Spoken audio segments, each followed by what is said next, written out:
Welcome to this week's Two Men in the Middle. This is where two men in the middle of the country get together and talk about politics, current events, and other fun stuff. I'm Craig Huey. I'm Brandon Koenig. You can already see I'm out of practice, Brandon, because we haven't done a pod in like a month. It's been a long time, yeah, before the Christmas holiday. As we've said oftentimes on the podcast, that life is the enemy of the amateur podcast. Life gets in the way of our weekly schedule all the time. Constantly. We just need to find someone who could just pay us for this, and this will be our entire life. I'd totally be down for that. Could you do a podcast every day? You know, the podcasts that are daily, it's interesting because I listen to several. I've wondered about that because it is, I mean, it's such a time commitment and also a burden in terms of being prepared, right? And having commentary and topics to discuss on a daily basis.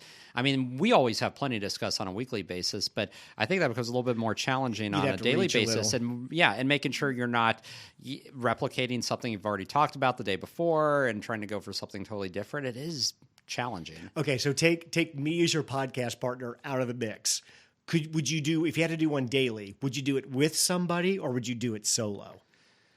I would probably definitely still do it with somebody. I would have greater confidence doing having a partner and being able to bounce things off and someone keep me sharp in terms of ensuring we're discussing relevant topics. But most daily ones are just an individual because they're more rant based. It's mostly like this person ranting on this topic. They're not so much. The exception with that is if you have like a daily guest or if you have someone coming on who's a Charlie Sykes is a good example. Because he's constantly interviewing somebody new. Yeah. Where Ben Shapiro or Jimmy Dore is the opposite of that, where it's one person and it's much more their personality driving something. Right. It's more of it's less of like a conversation than a I don't know what I'm trying to go for, but like you said, rant is probably the best word. It's more of a conversation more than a presentation of this personality's opinion, right? Which a lot of those one person podcasts just kind of dive into. Have you taken any kind of dive through some of the conservative podcasts, some of the new age conservative podcasts, like your Dan Bongino's, your Buck Sextons, your folks like that? Not anybody on the far right. I mean, I'm familiar with all of them and I've heard clips but I've not listened intently, from beginning to end. Any of those. I've tried a few times. I've turned on Steve Bannon's War Room podcast a couple times. I just can't. I can get about 10 minutes into it. See, I don't know that I have the mental wherewithal to do that. I don't know. What's his name? Tim, who's on, I'm forgetting his last name. Tim Pool? No, the one who's Tim part Dillon. Of the Bulwark, who he did a write-up where he listened to Steve Bannon's podcast for several weeks, like nonstop. Like Damn it, Tim! Yeah, he's got long hair, younger guy. Yes, yeah, he was a Romney guy, and he's worked. He's a good listen. Yeah, he is, and he also has a Not My Party TikTok and Instagram. Tim Miller. Yes, thank you. Tim Miller. We go. Easy last name too. I don't know why. How did we not get Miller? So Biden has passed his 1 year in office. And I know like a couple weeks ago, there was a lot made of this with people giving out grades and talking about where the Biden administration was compared to what expectations were when he entered office. Yeah. Just give me your general impressions about Biden's first year. Is it meeting your expectations? Are we where we thought we were? Are you getting out of this what you thought you were getting out of it with a vote for Biden? Well, I will preface my remarks by saying I still do not regret my vote, and I am glad we have Biden over Trump for a multitude of reasons, let alone, just commitment to democracy, not having the constant chaos that emanated from the White House on a daily basis. Let me ask you this. Did you vote for Biden or did you vote against Trump? Well, in terms of my philosophy? When you were casting your vote, were you voting because you liked what Biden was bringing to the table, or was that more of a vote against, hey, we can't let this dude stay in office? I wasn't a huge Biden fan, but I did overall, I was voting for him as well as against Trump. It was a mix Yeah. because I did like how he projected himself, being a return to normalcy. Yep, so did I. You know, he had the centrist mindset. All of that appealed to me, you know, as somebody who could. I was under no illusions that the country could be united after the last 4 years, but we could at least start to breathe more slowly and just kind of take this collective like pause. So yes, so I did vote more for Biden than just against Trump. And yeah, I think his prospects started out very well. I mean, he had high approvals, the inauguration went well, the robust agenda. And then, of course, where things fell apart was really when the withdrawal from Afghanistan happened. And then he really hasn't had a good accomplishment or break since then, with the exception of the transportation plan, the infrastructure bill. But besides that, it's been bad. One piece of bad news after the other. You have the economic issues. You have the highest inflation in 40 years, which isn't something he's been able to really clamp down on. And you have the gridlock with the Senate. And so as far as any other legislation, it's pretty much dead on arrival. And I think that there's a instance of just communication with this White House too. Yeah. They don't communicate well. They haven't. Biden personally has issues with that, I think, due to his age when he does give press conferences. Yeah. But also the White House itself, in terms of the comms team and the strategic team, they just seem slow to respond. I would say particularly like on the pandemic. For a while now, we've discussed that we needed to have this approach to communicating to the public that we're moving to an endemic stage where the pandemic's going to be, the virus is going to be with us, but we have the tools now to fight it. And so we start to, I think, remove, the restraints that we've had on ourselves for the past 2 years and just, continue under the banner of, take precautions, get vaccinated, but let's start to move back to normal. And they haven't really had messaging for that. And the CDC has been a mess and has been criticized from both ends for their just, I think, almost schizophrenic messaging. So, yeah, I think there's a lot to be desired, obviously, still. And, and the White House, the polls reflect that. I mean, Biden is stuck in the 30s, so he's pretty much where Trump was at the end of his term. Yeah.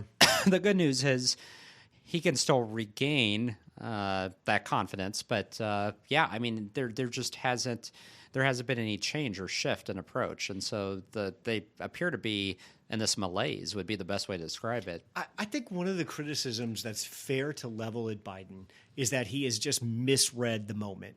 The rumor is, or the story goes, that John Meacham, the presidential historian, who's also a speechwriter for Biden during his campaign, got in his ear, and they came up with this FDR-style agenda, and that Meacham transformative kind president. of convinced him that he was living in this FDR moment.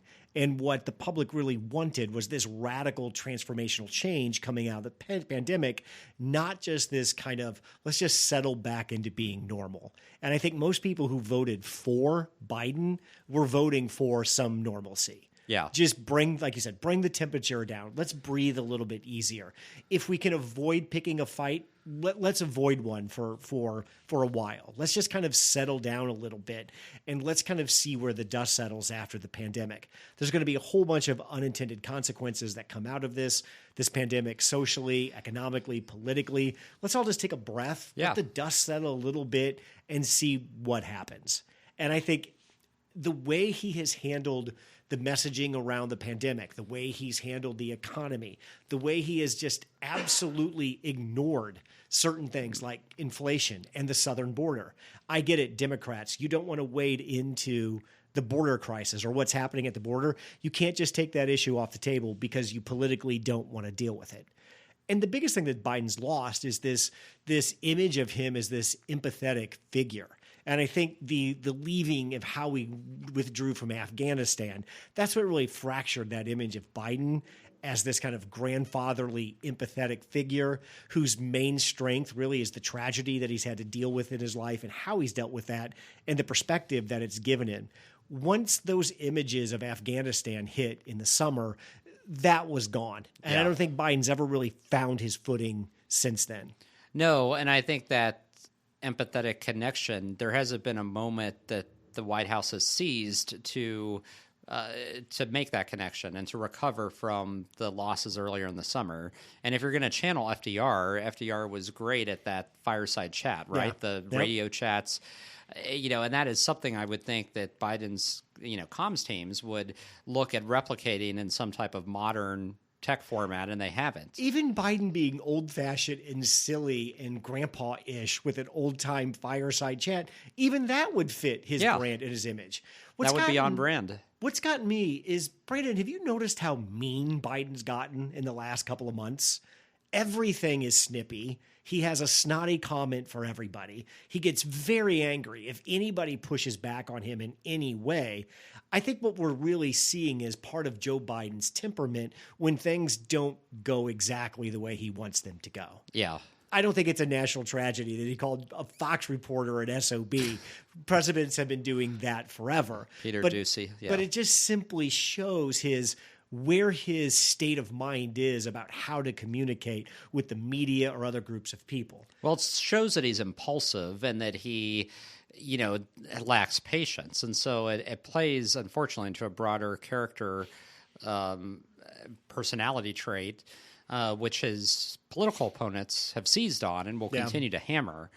So, I mean, again, I think, and the problem, too, for him is it takes a conversation off any and all issues that he wants to address or potential legislation, because then it becomes on his tone and demeanor. So it's something he needs to get a handle on. Obviously, to some extent, I understand the frustration. I mean, he has, this gridlock in the Senate with two members, that won't pass much of his marquee legislation. So you have Build Back Better, which is dead on arrival. You have an impasse on voting rights. But at the same time, I feel like there's been a missed opportunity, particularly with Biden's White House, and reaching out to, a handful of these Republicans and saying, hey, what could you get on board with?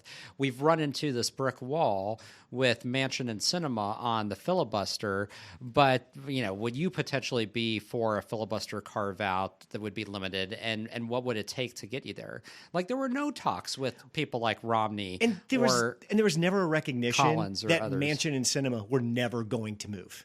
Yeah. Which I think all of us could see. You're not going to move Manchin off the spot he's on. Right. And I would have taken the political tack. Joe Manchin gives us a Senate seat. As Democrats, we have absolutely no business holding. Trump won West Virginia by 39 points. So we can't make this pushing him in a direction that is just going to basically lose us that Senate seat. And I think this is where your point's valid. If you can't get your 50% of your own party to vote for what you want, then you got to find something that you can have other people vote for. And maybe if you propose a bill that every single Republican won't vote for, isn't that kind of a red flag to maybe you need to craft your legislation a little bit different to reach a little bit of a bigger audience? Right. And Biden's done, to me, that's what bipartisanship is. That's what censorship is. That's what I thought he was going to bring to the table. He's done none of that. Well, and I'm under no illusions he's going to get the Ted Cruz's and the Josh Hawleys, and he's not going to even get half of the Republican guys. But you don't need them. You just need a handful. And again, on something like a filibuster carve-out, if you went to somebody like a Romney or, one of those core group of senators, or even a few of the ones that are retiring, like Toomey in Pennsylvania, and say, hey, this is what we're trying to do. What can we do to get here? But there's been no attempt to do that. That wasn't even tried. It was just the singular focus on Manchin and Sinema with no change in behavior, and they just kept on and on and on, and nothing changed. Yeah. Why didn't they try this? And a good example is you now have this working group of Republicans and Democrats that are trying to shore up the Electoral College Count Act to prevent a scenario like what we almost saw occur where, you would have states just you would have the vice president choose not to certify the results. This state of electors. Yeah, so they're trying to beef that up so there's not a chance of that happening when the result is clear that it really is a formality and there can be no action taken to circumvent the will of the people at that point when Congress really just has, a ceremonial role in certifying the results. So it's great to see that, but if you had an engaged White House, they would have known that there was that working group putting together this legislation to secure future for federal elections, and they would have reached out to him and said, "Hey, what could we also add on to this to shore up elections? We have other election issues, security issues that need to be examined based on what we saw in the 2020 race.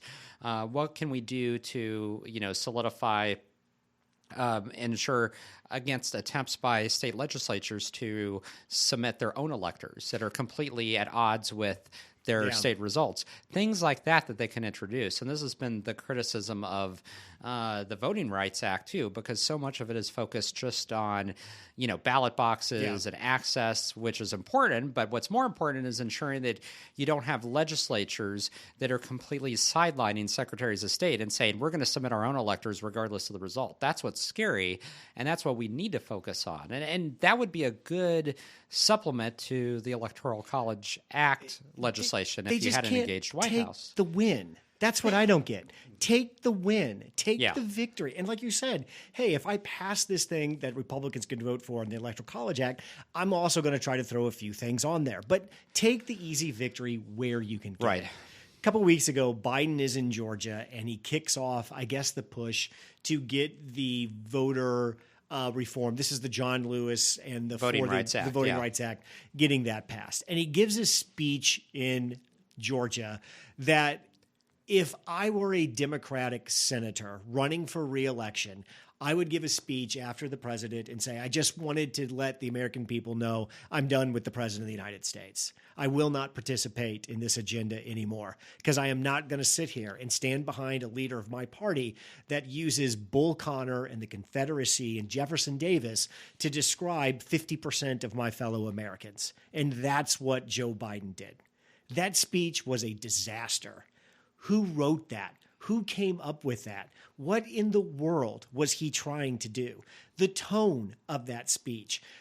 Having Joe Biden bark from a microphone in at a crowd that the bill that was passed in Georgia is Jim Crow 2.0, and you have to decide if you're going to be on the side of Bull Connor and support that legislation is historically ignorant and just political malpractice. I don't know what he was doing, and I think he lost another big section of his party that day.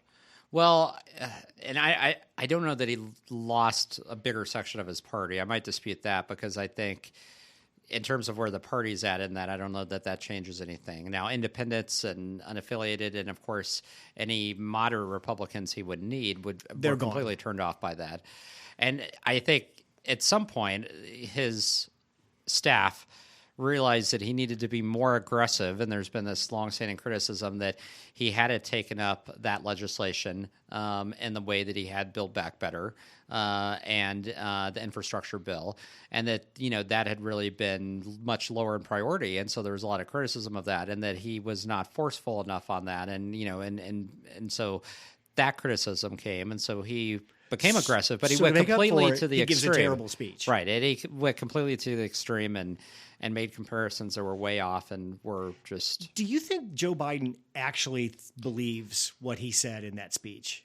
Do you think he really, truly believes that if you don't support that legislation, or let's work it this way, if you support the bill that Georgia passed, do you really think he thinks that's comparable to the Confederacy and Bull Connor and Jim Crow? I don't think so. Or is he just reading lines? I think he's just reading lines. And I don't know. And that's my real problem. Well, and I don't know the intended audience for that speech. That's another great one. Who is that for? Unless it was just for the progressive left, as, basically throwing them, I think scraps, because otherwise, in terms of moving the needle, in terms of getting the senators on board, it did nothing, and it did the opposite effect, actually. Mitt Romney, your greatest Republican ally, came out and just blasted that speech and basically said, I'm not Bull Connor, and you have no right to use that. Historically, that's ignorant, and that whole speech was, again, who for and to accomplish what? I just don't know what Biden's doing. And I'm getting the impression that he's reading a lot of lines handed to him.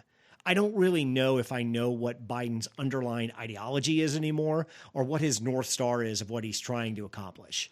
Because that speech accomplished nothing and just poisoned the possibility of getting anything done on voting rights. Yeah. Again, who was that for? Right. I mean, and yeah, there's a much better way to handle that. And again, I think there was even, I do agree that it was necessary to call out the 12 to 13 Republicans who had supported Voting Rights Act in the past and had voted affirmatively. People like Mitch McConnell who have been But this is way more than voting rights. But that act also completely redoes campaign financing. It's a massive bill that changes the fundamentals of how we do an election. It has no business being passed on a partisan.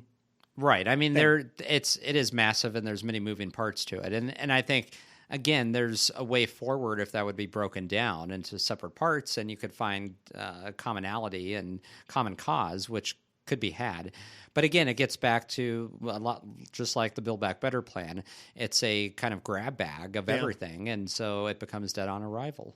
Then we move to this 4-hour or whatever press conference he gave. It wasn't 4 hours, but it was long.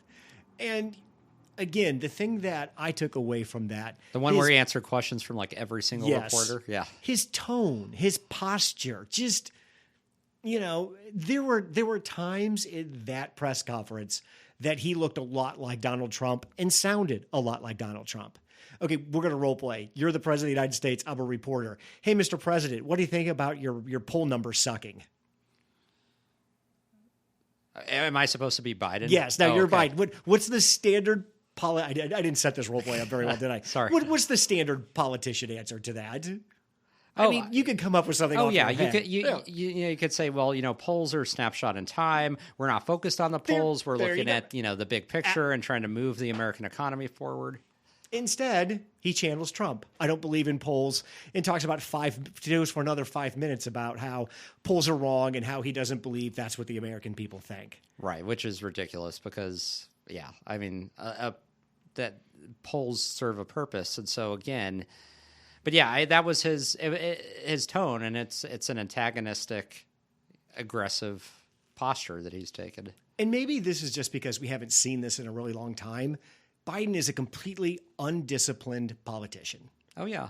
And there's a great scene in the movie W where Josh Brolin, who's playing George W. Bush, and I forget the actor who plays Rove, they're prepping him for a presidential debate.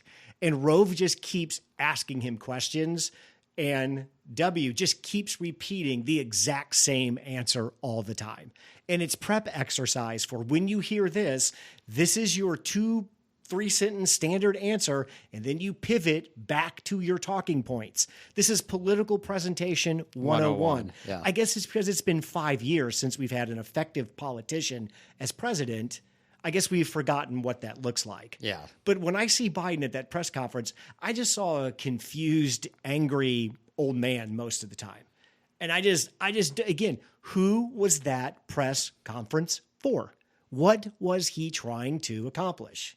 And then this is where he has the Russia can do a minor incursion in the Ukraine. Everybody loses their mind because, once again, the standard answer, we stand with NATO. Any boots on the ground from Russia to Ukraine constitutes an invasion. We will not tolerate that. These are simple, easy things to navigate that Biden, Trump, and the presidency of the United States just doesn't seem to be able to navigate anymore. Yeah.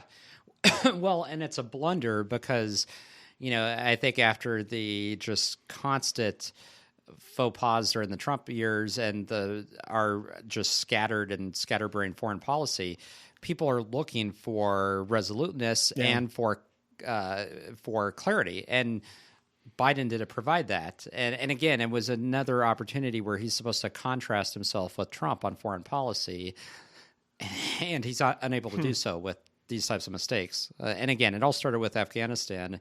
But on the foreign policy front, he hasn't had any major victories to claim either. Can you ever remember even a network covering an Obama press conference? There was no need to. No. Because he was just going to give you the standard political answer. There were no surprises. There was no his gaffes. Cadence, his presentation, nothing. It was a professional display. And I think we've we've just lost that expectation of the presidency the last couple times we've been through it. We really have. And again, the common denominator is that you had, somebody who was at, over the age of 75, and we haven't had a president who hasn't been in the 70s now for many years. So somebody approaching 80 should run nothing. Nothing. They should be done. Is there anything Biden can do? So the next milestone, I think, that the American people weigh in on what they think of Biden is the midterms. And we all expect them to be just a bloodbath for Democrats, as historically they always are. What can Biden do? If you're his senior advisor, what are you telling him needs to happen now to save his presidency? Before that, I think his next opportunity to lay out a vision for his next term will be the State of the Union address, which is going to be late this year. I think it's March 1st or something, March 1st. I see they put the schedule out for that.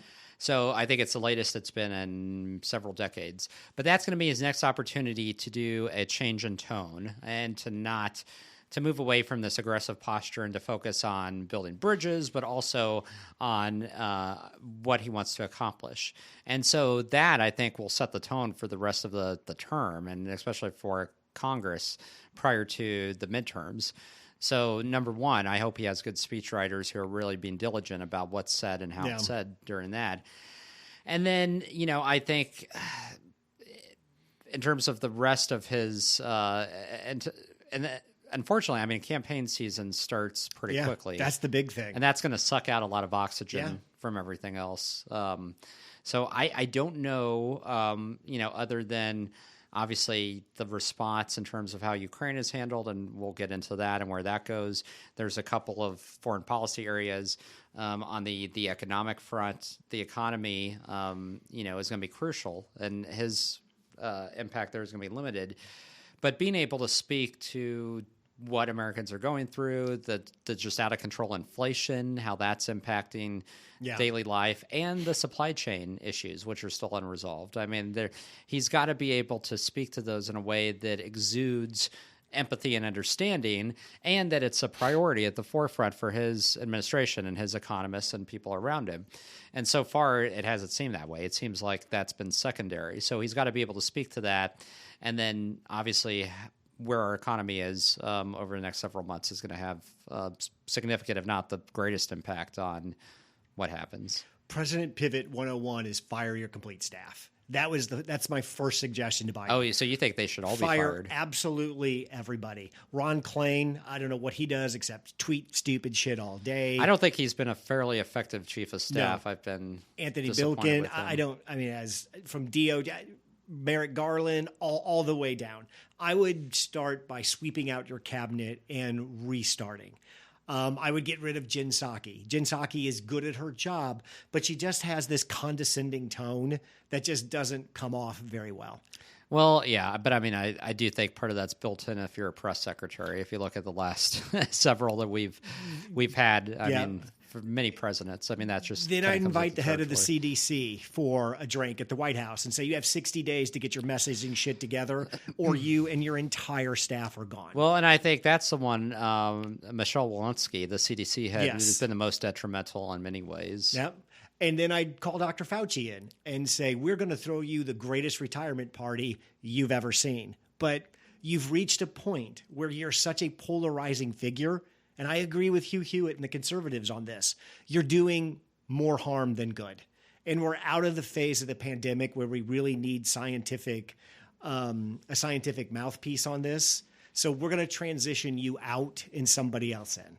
That just has pure political moves behind it, but it's one I would definitely make. But are you saying you'd replace him with somebody who was... Bring in somebody brand new that nobody's ever heard of, that has no baggage with him at all, to start handling this from a clean slate moving forward. Okay, but I would argue that whoever's in that role is always going to be a lightning rod. Correct. For all the way down to what even happens on the local level with school districts and masking. And that's one of those jobs. Hey, you may have an 18-month shelf life here because you're going to have to say things that the American people aren't going to like and do things the American people aren't going to want to do.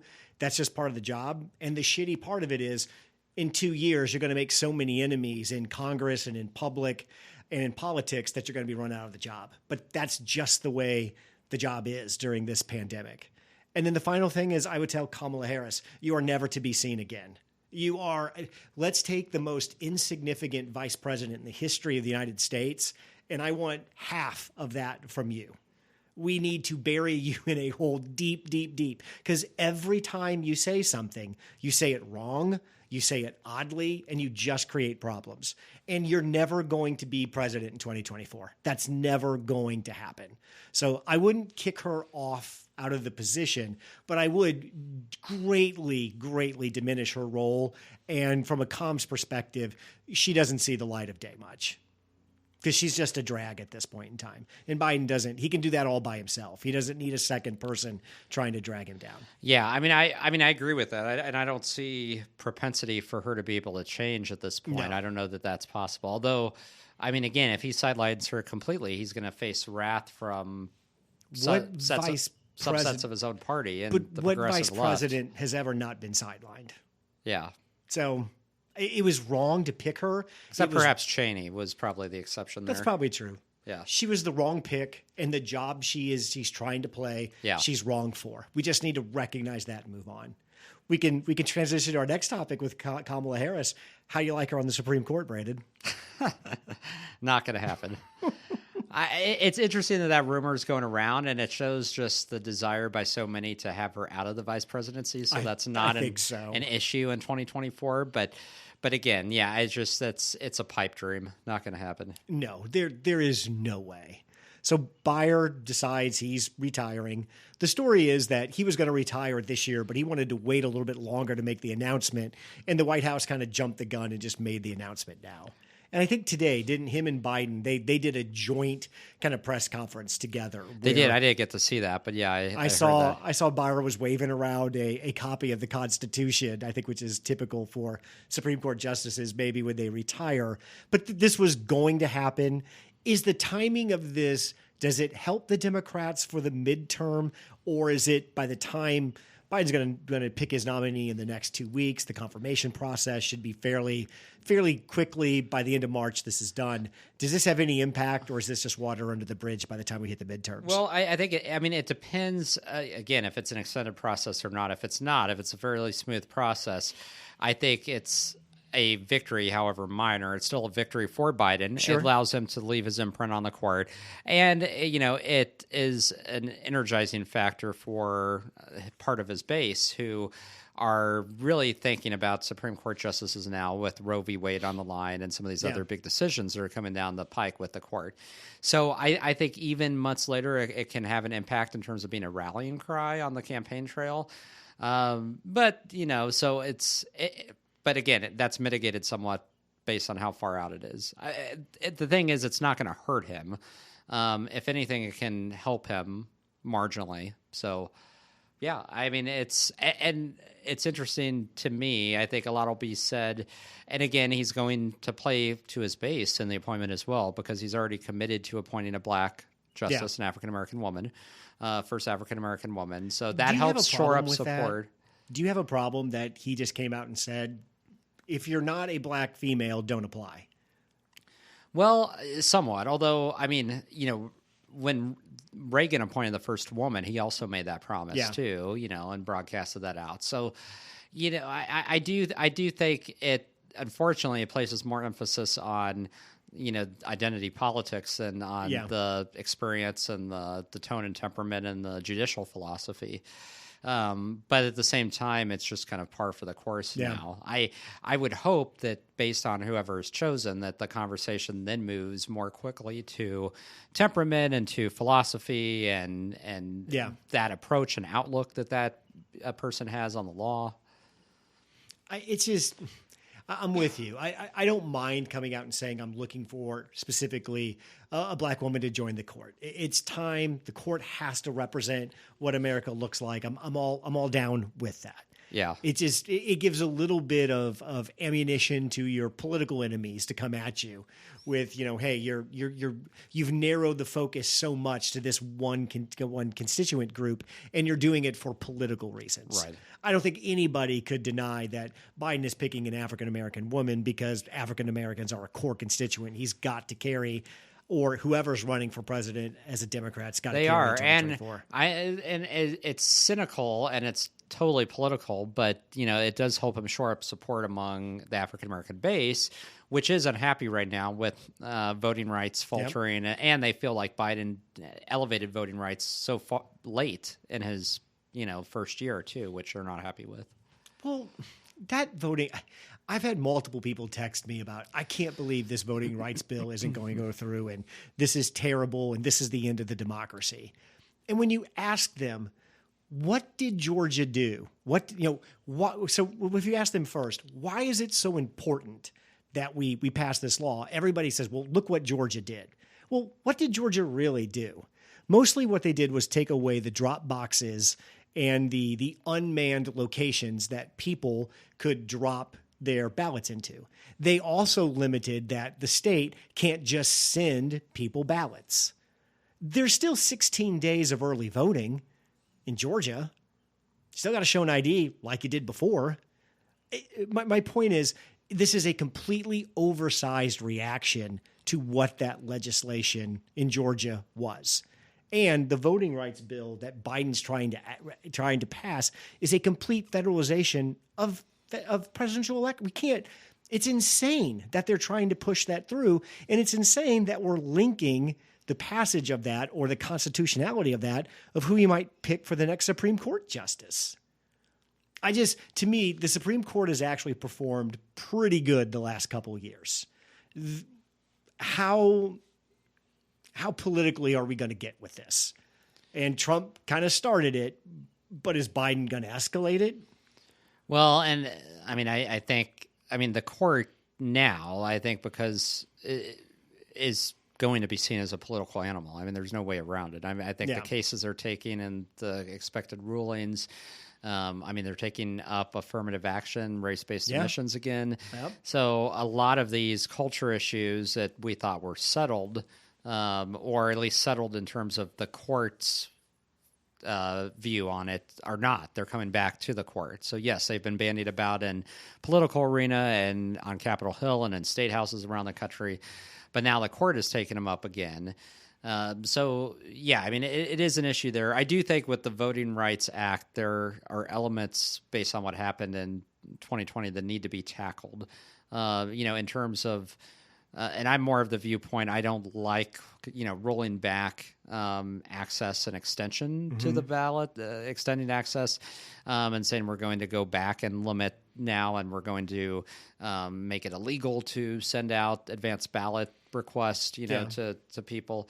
But again, that kind of takes a secondary priority for me, at least, to what the legislatures are doing around the country to circumvent the process and with secretaries of state. And I feel like that is an area where we should have some federal legislation to say, we know that elections are state run, but, we can't have a scenario where we have a political body choosing to completely disregard, the vote of their residents. That's just their voters. It's just not, because that creates chaos. So again, there's things that can be tackled, and I think, as we've talked about before, the Voting Rights Act, it contains a lot of different minutia that doesn't need to be in there. You start by breaking it down, and then you go and look at these one by one and see what you can put together. I guess where I'm trying to tie this back to the picking of the next Supreme Court justice is any big thing like that is going to end up at the Supreme Court. Yeah. Eventually, they're going to have to decide it, like they did the OSHA mandate thing for vaccines when they shot that down, which I think is the right decision. I guess what I'm trying to link back to is, are we looking to pick a judge that doesn't mind recreating the election system at the federal level or allowing that to stand? Or are we looking for somebody who takes a more stricter constitutional approach to that, to saying that's a legislative process? If you want to pass a law federalizing elections, go right ahead, but don't look for the court to do that.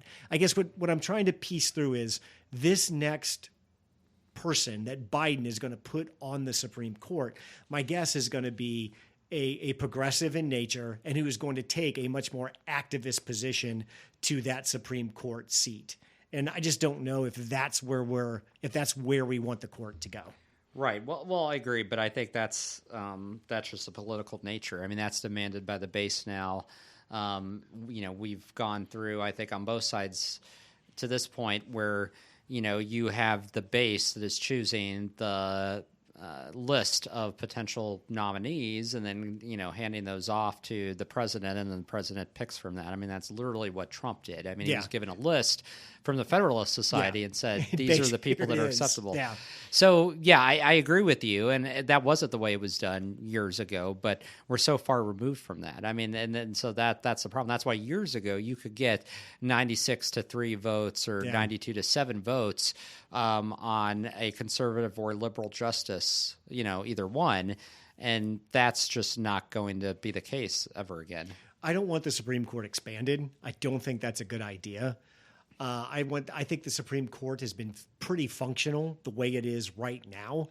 And it's probably the last institution in America that still enjoys some respect among the American public and authority, where, I mean, that has just completely fallen by the wayside with all other levels of government. And to me, the fact that nobody really gets everything they want out of the Supreme Court is a good sign that it's functioning as intended. And the OSHA case was a good example, right? Because they struck down the vaccine requirement for the businesses, but they left it in place for healthcare providers. So it was a mixed bag is what we ended up getting out of that. I guess why that scares me is that instead of Congress, who is elected by the people and accountable to the people, passing a law around vaccination and mandate at the federal level, Biden wrote an executive order, and then it was up to the court to decide if it went forward or not. I like that the Supreme Court sometimes takes the stance. That's a law, guys. You've got your process mixed up. You keep missing this step where you expect us to do something when really this should be coming out of the legislation. Well, and it feels like this pick is going to be yet another pick that's comfortable with. Just bring those issues to us and we'll solve them at the Supreme Court, which I don't think that's the way this should go. Well, no, but again, both parties have become reliant on that. I mean, they immediately, every decision is challenged. It's appealed to the court by each side. So we have made the Supreme Court the de facto arbiter of all of these cases and legislation more generally. And so, and again, that goes back to what we've talked about before about Congress abdicating their role to the Supreme Court. I mean, that's what they've essentially done. I mean, really, if I'm a senator, my job is to, depending on who the president is, bitterly complain or support any executive order that person puts forward. And then when it gets to the Supreme Court, bitterly complain or support that they did the right thing when they decide if it's legal or not. And that's really all I do. I mean, I'm not there to write any legislation. I'm not there to pass anything. I'm just there to let the state that I represent know, should we be mad or should we be happy about what the president and the court just did? And that just doesn't seem like a sustainable model. And I don't think Biden is looking for judges that are going to break that current cycle. No, and again, I think that it's become politically polarizing because, he's looking for judges that fit a certain political mold. Yeah. And that's what it comes down to now. Does this confirmation go quick, or is this a long, drawn-out battle? I think it'll be quicker than people realize or expected. I mean, particularly if, he nominates somebody who obviously doesn't have any, major controversy that would result in extended hearings. If it's somebody who's, I think has a pretty tied up, I think portfolio and, background, legal background that can't really be picked apart as much, it'll go quicker. I think it might be more than a few weeks, but it's not gonna be months. And Mitch really can't do anything to stop this. Yeah. If Mitch were in power, that's a different story. And this is why the Senate counts. But I've had multiple people text me and say, how is Mitch going to deny us this seat? I don't think there's any way the Republicans can do he that. can't. So Biden's going to get his pick. It's probably going to be the And remember, no African-American judge. filibuster for Supreme Court Yeah, judges. that's so right. that was part of what changed. So it's 50 and Kamala Harris gets Yeah, it through. that's it. And if I'm Manchin in cinema, I'm not poking the bear again. You Yeah. just tell me what you want, and I'm going to vote for it. this time. There's been a lot of speculation on whether or not they would vote against the nominee. I can't see that No. at this point. I don't think so. Let's end with Ukraine, everybody's favorite Eastern European country. The president of Ukraine is Zelensky. Have you ever YouTubed Zelensky's comedic career? I think I saw a video once because he was an entertainment guy Yes. before he Is became that the president. video? I think I might have sent this to you. That was where probably the one you He's sent on me. like Ukraine's Got Talent. Yes, It's like, and yeah. he's playing the piano with his wiener. did, you said- yeah. It's really funny. I say that in a sarcastic meaning. His big gig was he puts his hand like down his pants, puts his finger through his zipper and like plays piano. And it looks like he's playing piano with his weenie. Yeah. I just tell this story again to set the players for who we're actually dealing with here. We've got the comedian / president of Right. Ukraine versus the ex-KGB strongman Putin who likes wrestling bears shirtless from Russia. And remember, Zelensky was the president, too, of Ukraine when Trump made that phone call and Yes. tried to pressure him into digging up dirt on Biden. So, so that's the landscape here. So Russia threatening to invade Ukraine, send troops in. And this has been a potential danger and threat for a while. I mean, at least going back to 2014. I mean, and Ukrainians have lived with this and been aware that this was always a possibility based on past Russian behavior, particularly with Crimea. And you only have to go back to it was 2014 when that commercial passenger jet was shot down. I remember that. By Russian militant activists. Was that over Belarus? I thought that was over Ukraine. That was over Ukraine. It was Okay, over you're Ukraine, right. yeah. I think it was over, it was close to Crimea, but it was right there flying over. And and you had all those people killed. And again, Russia never took responsibility for it, but, based on intelligence, that's what we know. So it's coming to a head now. And so the question is, how far are we going to go if that happens? And how much of this is just strong talk by Putin versus, really wanting to test the world's patience with that type of incursion? Do you think he'll really try to take Ukraine as a whole, like actually take Kiev and make Ukraine part of a Russian territory? It's difficult for me to see that. I think he's testing. He could test the waters, by, I think, I don't want to use the term minor incursion, but we all know how that turns out. That's going to get you in trouble. But he's going to test the waters with specific, perhaps provocative acts at the border to see how we respond and how NATO responds and the Europeans, and then, I think decide next moves. And again, typically when Putin does this, he's trying to distract or divert from what's going on at home. But he does, as a former KGB agent who was just completely distraught once the Berlin Wall fell down. He was in Berlin at the time. He has always had this fantasy about recreating a Soviet sphere of influence, an empire similar to the Soviet Union, which would include the Baltic states and Ukraine and some of these former areas of influence. But it's hard for me to think he's serious because some of the preconditions he laid down to not invade included returning NATO to pre-1998 boundaries, which would include that's not going to happen. So that would include kicking Poland out of NATO, which is never going to happen. Never going to happen. No. Putin is smart. He is never going to try a full invasion of Ukraine. Ukraine's a country of 44 million people. Yeah, it's wading large. into that is a disaster. Also, too, the Ukrainians are like cousins to the Russian people. If Russian TV starts showing images of Russian soldiers killing Ukrainian soldiers or civilians, I don't think the Russian people are going to tolerate that. It's different, and I heard this said today, and I know this sounds crass, but it's different when you're sitting in the Soviet Union and you're seeing pictures of your army killing Taliban fighters.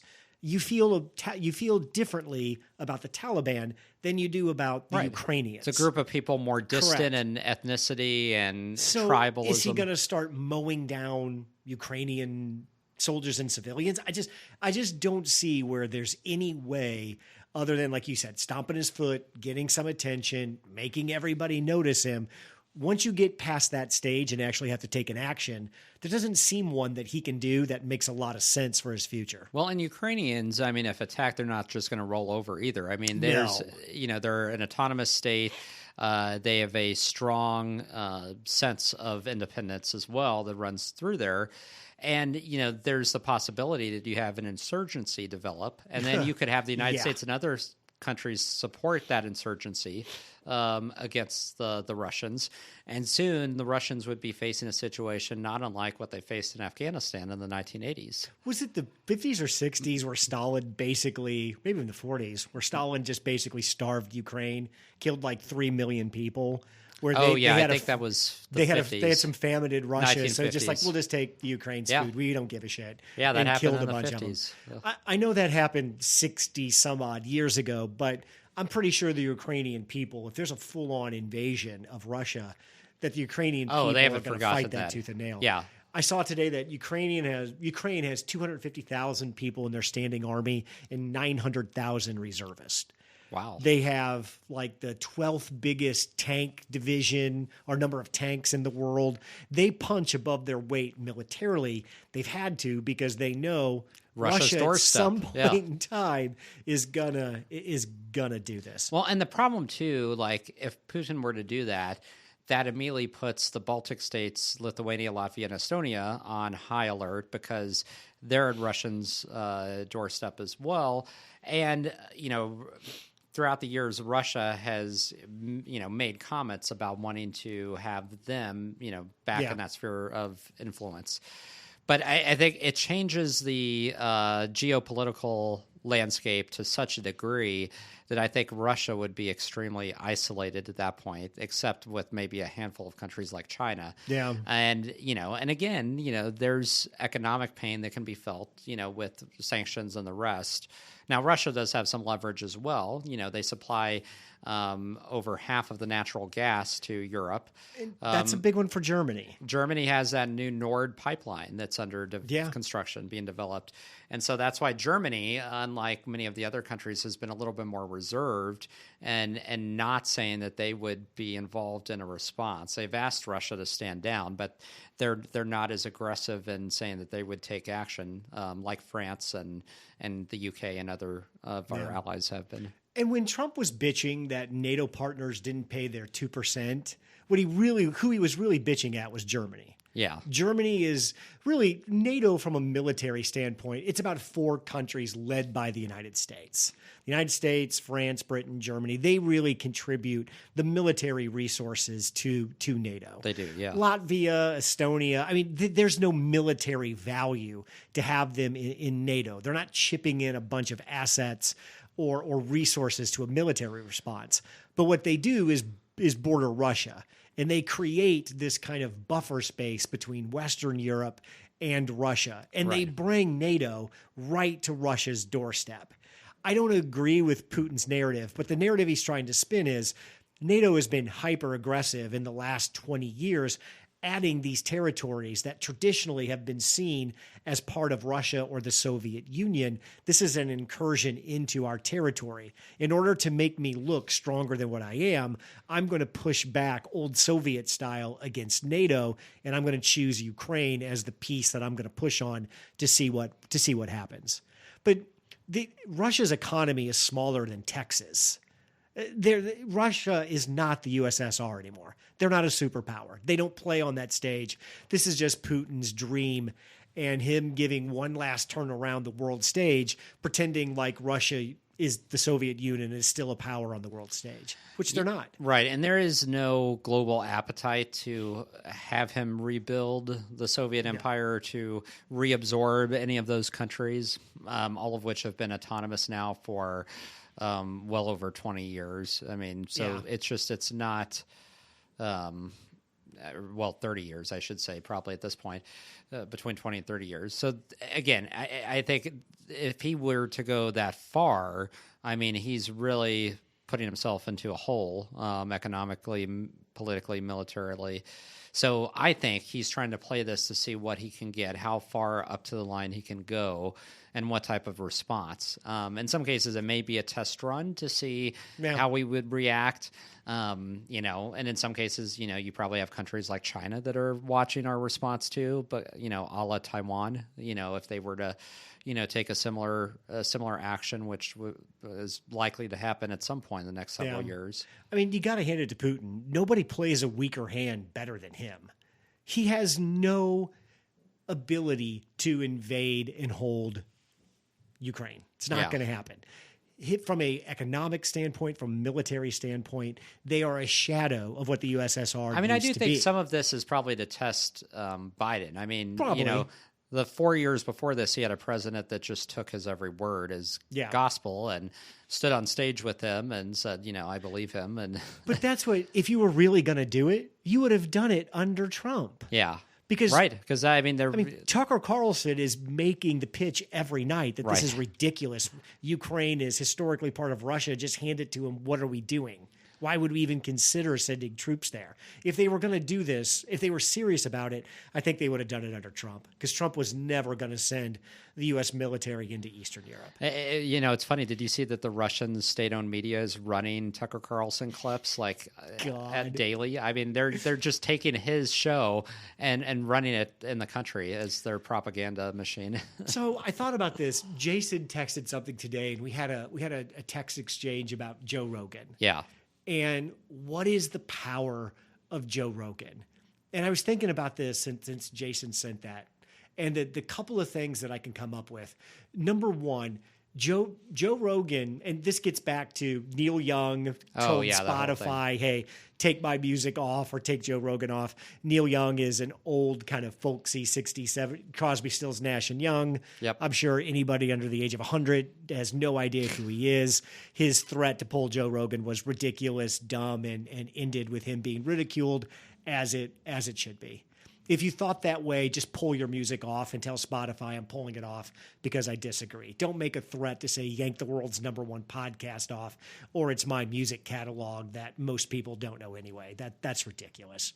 But there's two things that Rogan has going for him that gives him his power. Number one is the people that should be telling the truth about these things are not. And that's what makes Rogan relevant.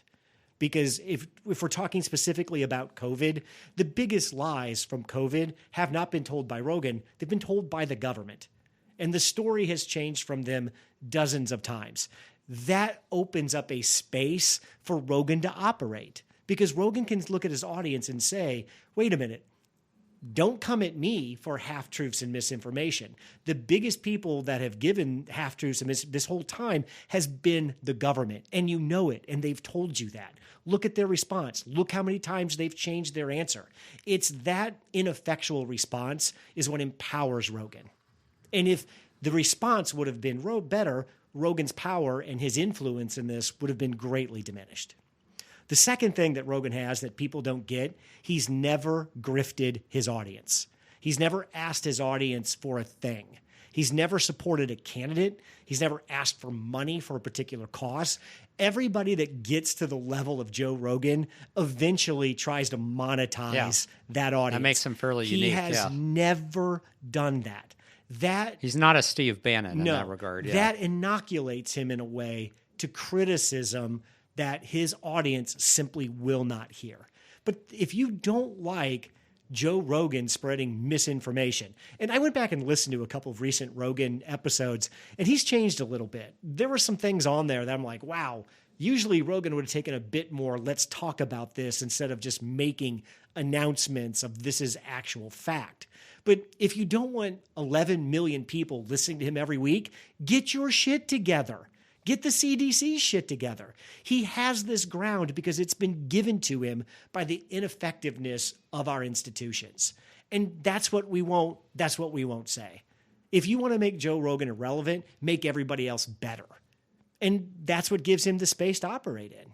Yeah, I think that's right to a degree, although I think it's always going to be easier to be the person who resorts to conspiracy and points the finger at the government because, anti-government conspiracies have been around since the beginning of time, and they've always had a place where they flourish. And the difference is today, the megaphone is bigger, the potential audience is bigger because the tech platforms and the communication platforms that are available reach more people than what was around before. So that's part of it. Where I think Rogan really has done a disservice to his audience, I don't believe he's ever just come out and say, hey, the stuff I'm talking about would work for me.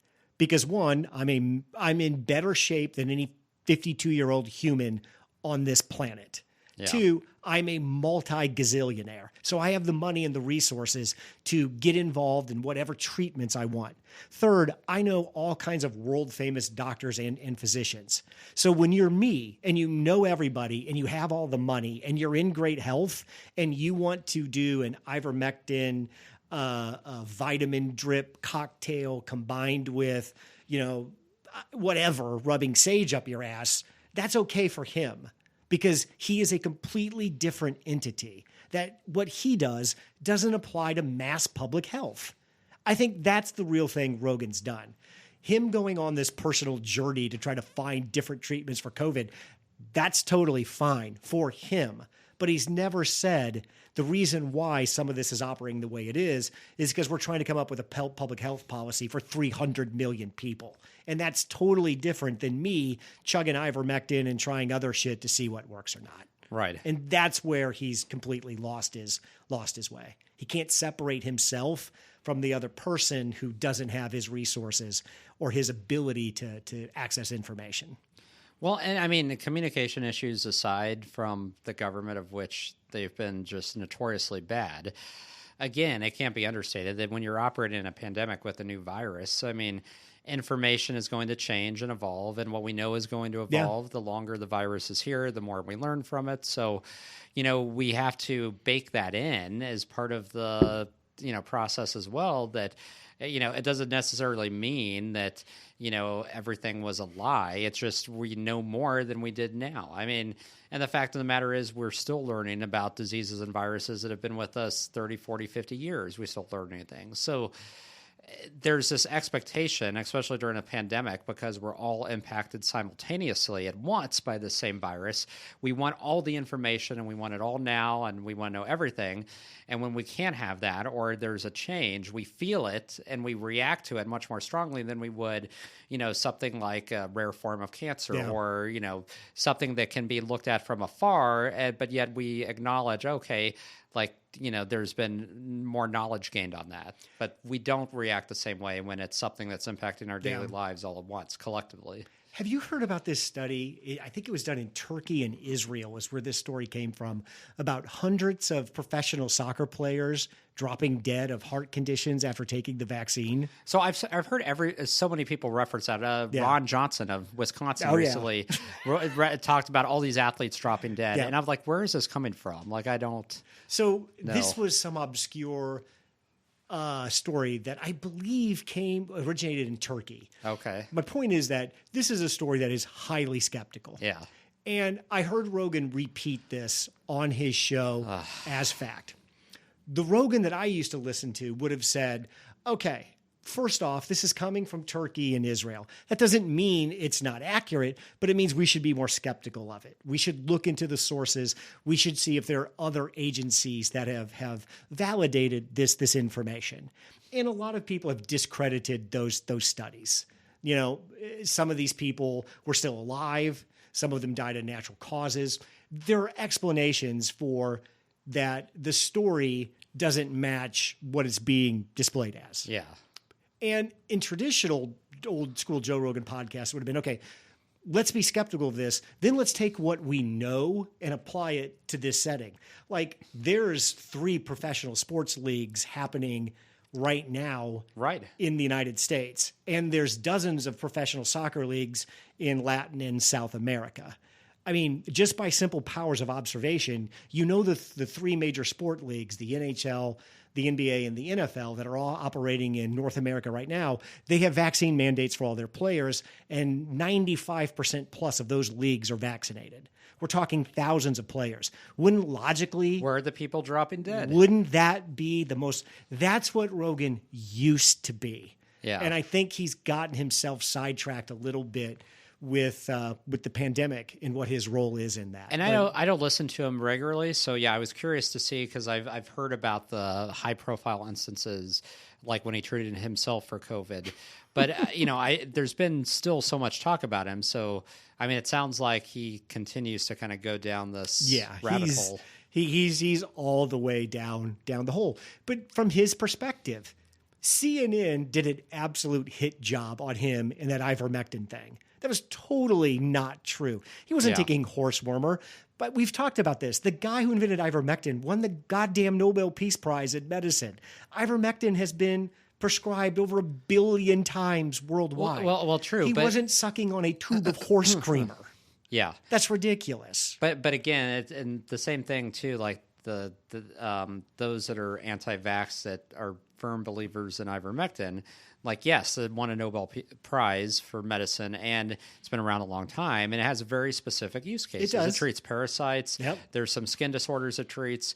That isn't to say that it couldn't be helpful for COVID, but to make that leap and to somehow go beyond the bounds of the rigors of scientific research and trials and peer-reviewed studies and say, no, like this works, like that's again a bridge too far. And the stuff that they cite for it is, yes, it's a drug. We have thousands of different drugs that are available on the market today, and they all serve different purposes and different use cases. That doesn't mean you can just pluck a cancer drug and use it and say, oh, this will treat my COVID. Like, it's all of that is logical, makes sense, should be explained, and should be accepted. At the same time that in the same week almost, you had CNN saying Rogan is sucking down a tube of horse dewormer to treat his COVID. At the same, I think very closely at the same time, remember the story they ran in Oklahoma about the emergency room that gunshot victims couldn't get into because they had so many people overdosing on ivermectin? Oh, yeah. And that story was totally false. They completely made that up. They one retracted was completely that. Falsified? It's completely false. You have those two things that happen. Now you can see why is Rogan the crazy one? Right. And it causes people to think, well, I can't believe anything then so I hear. The government didn't tell me the exact truth. CNN just blatantly lied. And then I have this guy over here who's saying, I don't know if this is true or not, but this is what I believe.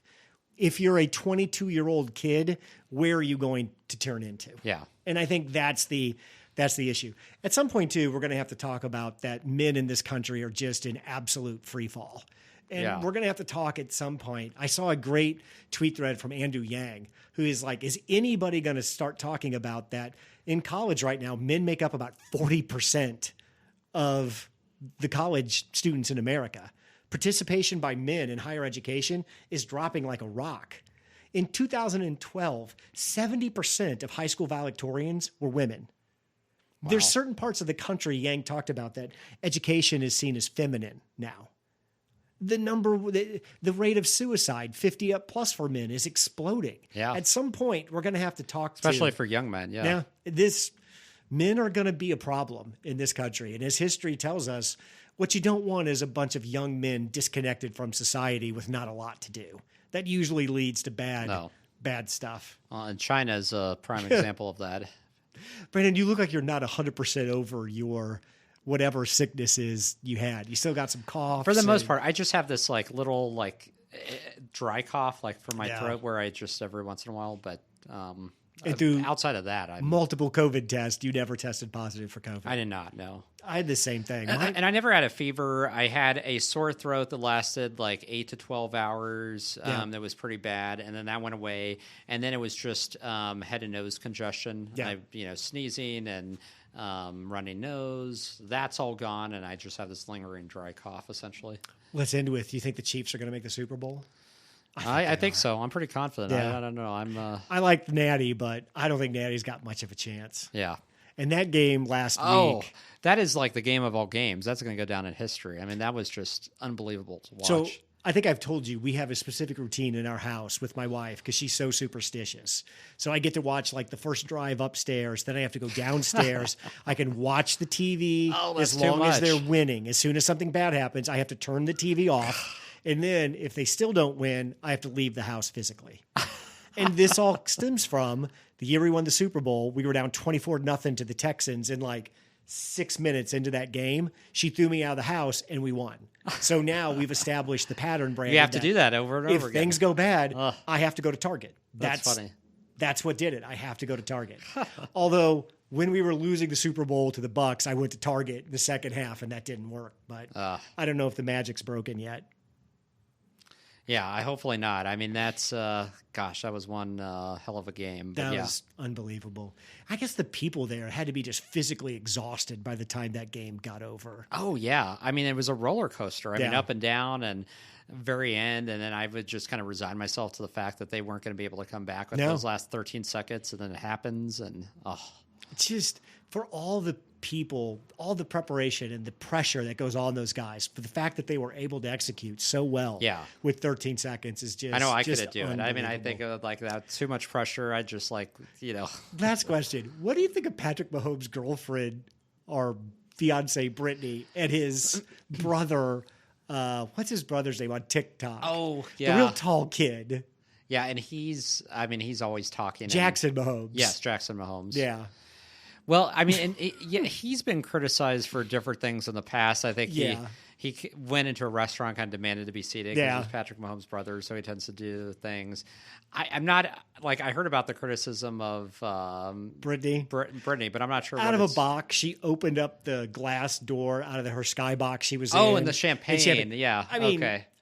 That seemed pretty cool. I wouldn't mind that if Brittany sprayed me with champagne after winning that game. Yeah. That's the context I think most of those people lack. Okay. It was that game. Yeah, I saw. I mean, there was a whole article. Star had a whole article about it, like a write-up. It's just like... Let it go. Yeah. Right, that's our hour. Thanks, Brandon. Thanks, Craig. Thanks for listening to 2 Men in the Middle. Make sure to give us a 5-star review wherever you get your podcasts. Check out our website at 2meninthemiddle.com. Drop us an email at 2meninthemiddle@gmail.com or tweet at us at 2 Men in the Middle. We'll see you next week.